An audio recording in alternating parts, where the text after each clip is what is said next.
ஒரு காட்டில் ஓர் எலியும் தவளையும் ரொம்ப நல்ல நண்பர்களாயிருந்தன.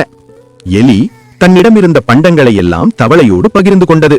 ஒரு நாள் தவளை, என் வீட்டுக்கு வா என்று எலியை அழைத்தது. ஆனால் தவளையின் வீடு கால்வாய்க்கு அப்புறம் இருந்ததால் எலி பயந்தது.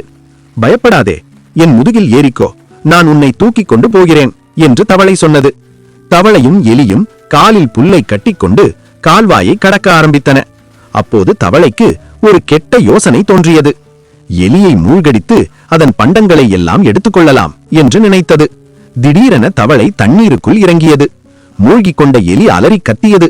அந்த சத்தத்தை கேட்ட ஒரு பருந்து வானத்திலிருந்து பறந்து வந்து எலியை தூக்கிக் கொண்டு பறந்தது. எலியின் காலில் கட்டியிருந்த தவளையும் அதோடு சேர்ந்து மேலே சென்றது. இறுதியில் பருந்து எலியும் தவளையும் இரண்டையும் சாப்பிட்டது. குழந்தைகளே, வினை விதைத்தவன் வினை அறுப்பான்.